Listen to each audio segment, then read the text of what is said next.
Hola, ¿cómo les va? En la clase anterior estuvimos desarrollando los conceptos de género discursivo y tipo textual. En cuanto a género discursivo, la concepción de género discursivo tiene que ver con las distintas actividades que tiene el ser humano. Cuando hablamos de género discursivo, tipos textuales, tenemos que tener primeramente la idea de que estamos hablando de una concepción de la lengua como elemento comunicativo. El enfoque tradicional de la lengua me tomaba como eje de estudio la oración compuesta por palabras. El enfoque comunicativo me toma como eje de estudio los enunciados emitidos por un emisor con una intención determinada hacia un receptor que va a devolver ese mensaje de acuerdo a su forma, manera de recibirlo y de acuerdo a sus competencias lingüísticas, paralingüísticas y psicológicas que posea. Entonces, en esta cuestión de las intenciones con las cuales yo emito como emisor los mensajes, que pueden ser mensajes pueden ser mensajes o enunciados orales o escritos, concretos y singulares, como dice acá la definición, pueden pertenecer a distintas esferas de las actividades humanas, de la praxis humana. Y las distintas actividades humanas van a requerir distintos tipos de emisiones.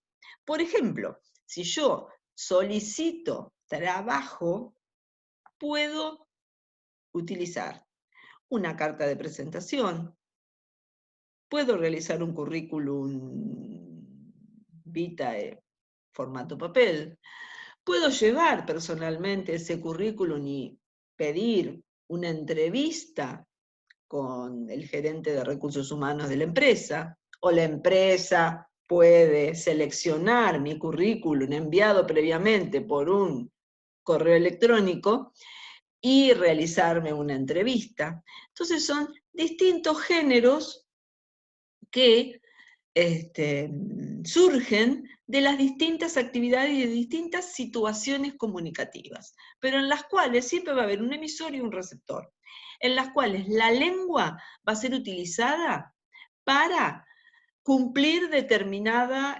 propósito. Y lo que se va a estudiar es esa utilización de la lengua. Se va a estudiar la lengua como un instrumento, no la lengua en sí, sino la lengua cómo funciona como instrumento para ese emisor y receptor de mensajes de poder cumplir sus necesidades. Bien, ¿qué son los géneros discursivos entonces? Son una serie de enunciados del lenguaje estables que se agrupan según las similitudes en su contenido temático, en su estilo verbal y en su composición o estructura. El otro día ya lo hablamos esto. Los géneros discursivos se organizan, se agrupan según el estilo, según el contenido temático y según la estructura o composición, como dice acá. Bien, ¿quiénes producen el género discursivo? Y acá tenemos que la escritura toma su forma de las convenciones acordadas y desarrolladas sociohistóricamente en lo que se conoce como género discursivo. Esto tiene relación con la competencia comunicativa que tenemos cada uno de nosotros. Nosotros, usuarios de la lengua, con determinados conocimientos de la misma, vamos a poner en práctica lo que sabemos, lo que hemos aprendido para poder lograr nuestro objetivo comunicativo. Cualquier texto está situado y es indicativo de una actividad social más amplia, instituciones, gremios, comunidades, su forma de comunicación escrita, sus lectores, autores, forman parte de las condiciones de producción del género discursivo. Cualquiera de nosotros, cualquier ser humano, es capaz de producir un género discursivo.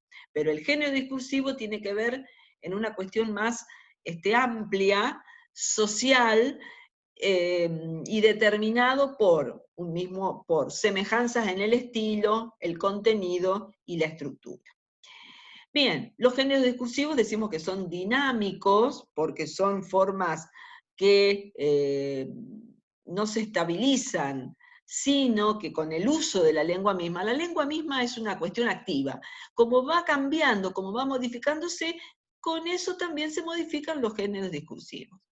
Están situados, los géneros, están situados porque tienen un punto de vista situado en un ámbito cultural, idiomático, contextual, etc. Como están producidos por determinados usuarios, estos usuarios tienen un idiolecto determinado. ¿Qué significa el idiolecto? El idiolecto es el individuo, que es cualquiera de nosotros, con competencias, capacidades lingüísticas, paralingüísticas, psicológicas y culturales. Todo eso, lo lingüístico, lo paralingüístico, lo psicológico, lo cultural, determina mi idiolecto. Yo, individuo, ustedes, individuos, tenemos cada uno un idiolecto. Eso nos muestra, nos determina. ¿Cómo manifestamos ese idiolecto? Cuando hablamos. Cuando hablamos, cuando nos expresamos, cuando escribimos, cuando podemos comprender más, mejor, nos cuesta determinados enunciados de otras personas. Cuando contestamos un mensaje que nos llega rápidamente, cuando lo podemos procesar y decodificar y emitir una respuesta rápida, coherente, cuando no lo podemos hacer, cuando nos cuesta, cuando tenemos que pensarlo, releerlo, cuando tenemos que ir a buscar información para poder entender mejor qué nos están diciendo. Todo eso conforma y hace nuestro idiolecto. Los géneros discursivos están organizados en forma y contenido. Conocer un género exige dominar su contenido y su forma, exactamente. El género administrativo, por ejemplo, la factura de luz, de gas, la factura de teléfono, toda esta cuestión ahora virtual, en estos momentos en donde el formato papel para facturas, por ejemplo, no existe, casi ya no existe, tenemos que tener unas competencias tecnológicas y ahí apareció otra competencia. Hoy hablaba de las comunicativas, de las paralingüísticas, las comunicativas, las lingüísticas, las paralingüísticas y las psicológicas y los estados de ánimo. También aparece ahora esta cuestión, esta competencia tecnológica. Si somos más o menos competentes tecnológicamente, vamos a poder tener más a mano o no la factura del teléfono, por ejemplo. Construyen y reproducen estructuras sociales, delimitan comunidades discursivas. Sabemos que hay gente que es mucho más práctica, mucho más avesada para la tecnología. Bueno, esta gente delimita, conforma comunidades tecnológicas mucho más rápidas, mucho más activas que otras. Las características del género discursivo, lo que yo les hablé hoy, el tema, la estructura, el estilo, la función, para qué y para quién se habla. Esto tiene que ver con la pragmática del lenguaje. El lenguaje tiene una ciencia que lo estudia, llamada pragmática. La pragmática es el para qué. ¿Para qué emito yo los mensajes? Para algo. Yo tengo una necesidad, una intención cuando digo, tráeme la escoba, estoy pidiendo. Hola, buenas tardes, estoy saludando. Estoy diciendo que los géneros discursivos se clasifican según el tema, según la estructura, según el estilo. Estoy explicando. Los actos de habla son las acciones del lenguaje. El lenguaje tiene acciones. Esas acciones las manifiesta el hablante, el emisor, cuando emite su mensaje o su enunciado. Cuando hablo de mensaje, enunciado, discurso, son casi los mismos conceptos, pero tomados de distintos autores y de distintas corrientes lingüísticas. Bien, acá tengo ejemplos de géneros discursivos, periodístico, opinión, académicos, jurídicos, y tipos textuales que aparecen en esos géneros.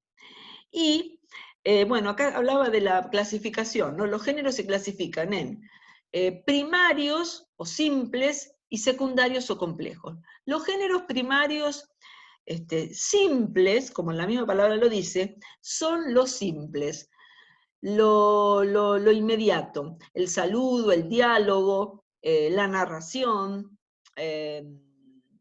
la descripción, que se agrupan en géneros más complejos. Un diálogo, una narración, un diálogo más una narración más una descripción se une en un cuento, en una novela. Entonces, cuento, novela, son géneros discursivos complejos. Espero que sea bastante clara. Por ejemplo, el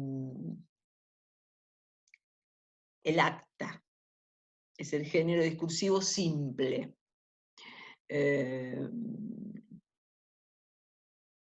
Bueno, el acta de nacimiento, claro, el acta de nacimiento, el acta de función, el acta de una persona conformaría su legajo. El legajo sería el género discursivo complejo.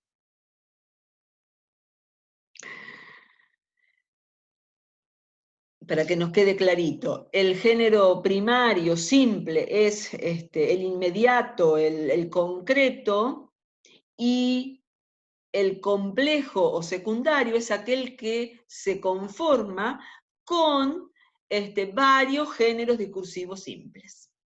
Así estaría correctamente esta clasificación, que es propia de Michael Bakhtin, el que habló de géneros discursivos.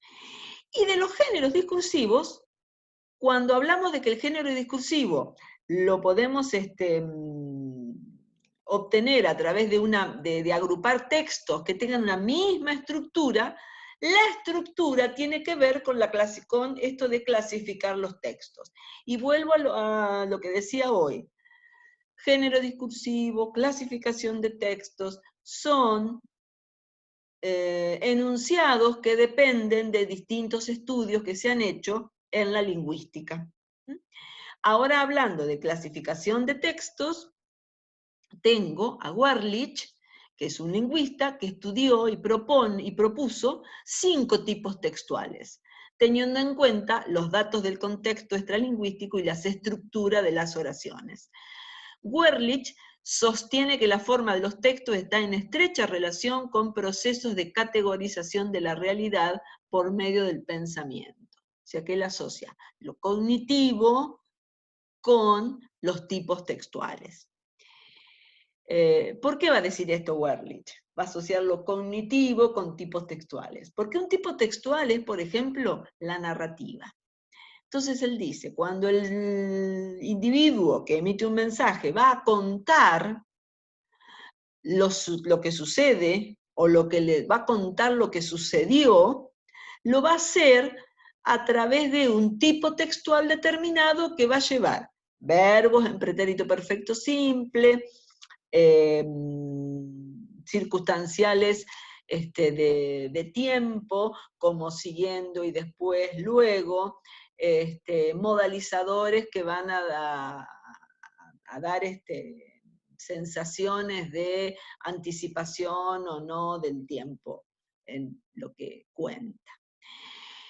Va a decir que cuando un emisor tiene que exponer algo, ya no va a utilizar modalizadores, sino que va a ser muy objetivo y concreto con verbos en tiempo presente para exponer. La célula es una parte de... Entonces, ¿por qué asocia esto de lo cognitivo con el tipo textual? Porque de acuerdo a las necesidades del hablante va a utilizar determinado tipo textual que se va a relacionar íntimamente con la forma lingüística, y esa forma lingüística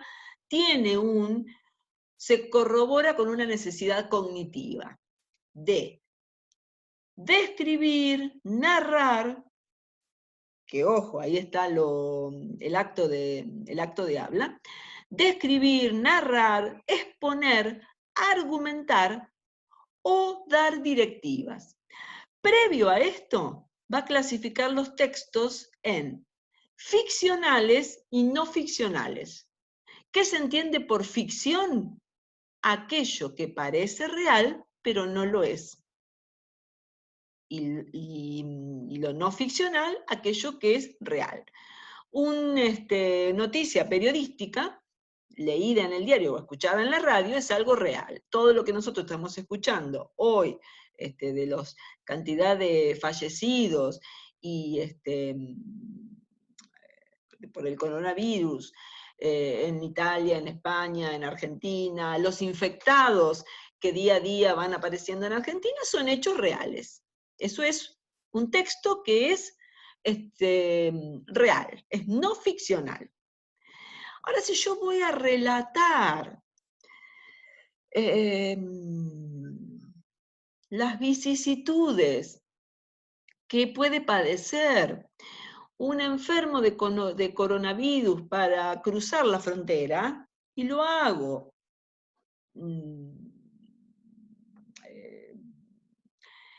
como narrador, lo voy a contar, va a ser algo ya ficcional, en el sentido que yo voy a contar mi biografía, por ejemplo, voy a contar mi biografía como enferma de coronavirus, va a ser tan objetivo como la cantidad de muertos infectados que hay por el coronavirus. Que yo cuente mi vida, mi historia como enferma del coronavirus, va a ser tan objetivo como la cantidad de enfermos, la cantidad de infectados y de muertos. No. Y no va a ser tan objetivo, ¿por qué? Primero, porque lo cuento yo, y es sobre mi vida. Y yo, sujeto, voy a contar lo que tengo ganas de contar y lo que creo que sería interesante de contar. Y si lo cuento para crear una crónica que aparezca en un diario y sea muy leído, o para crear un libro para después ser vendido, voy a contar todo aquello o voy a tratar de armar el relato para que sea interesante de leer y para que cause en el otro un bichito de curiosidad. Entonces, ¿hasta qué punto todo esto que yo estoy contando es totalmente cierto? Entonces, ahí tenemos una cuestión entre lo ficción y no ficción. Miro una película basada en un hecho real. ¿Es un texto no ficcional la película? No, la película es el texto ficcional, es la ficción, porque está pensado y dicho por alguien que no estuvo en ese momento y que no vivió ese hecho, por más que se lo contaron. ¿Vieron el chisme? Me lo contaron a mí y yo se lo cuento al de al lado, y ya al de al lado le voy a poner algo, le voy a quitar o le voy a agregar algo que no sucedió porque, bueno, porque a mí me gusta o porque yo interpreté que el vestido que tenía el personaje era amarillo y no verde. Y le voy a decir, tenía un vestido amarillo. Y el otro va a repetir, la que tenía el vestido amarillo, y no sé si en la realidad tenía un vestido amarillo o no. ¿Se entiende? Entonces, primera identificación de los textos ficcionales y no ficcionales. Dentro de los textos tenemos los que tienen base, y Werlich le llama a esto base como lo básico. La base descriptiva, la base narrativa, la base expositiva, la argumentativa, y agrega Adams, no Werlich, Adams después, unos años después, agrega a estos estudios la base directiva, dar directrices, dar órdenes. Estas bases son básicas. En un mismo texto pueden aparecer 2 o 3 bases y pueden conformar un solo texto, ¿sí? De hecho, en los cuentos tenemos narraciones y tenemos descripciones, o las novelas también. Tenemos novelas hechas con recetas, con instrucciones, donde hay directivas, con instrucciones, como Agua para el chocolate, de Laura Esquivel. Es una novela que empieza con recetas y después narra, describe, cuenta cómo la protagonista principal hacía esas comidas para enamorar a su amado, que en realidad estaba casado con la hermana. Bien, ese sería el concepto de tipo textual, ¿sí? ¿Qué es un texto? Y acá sería interesante que agregara una filmina. ¿Qué es un texto?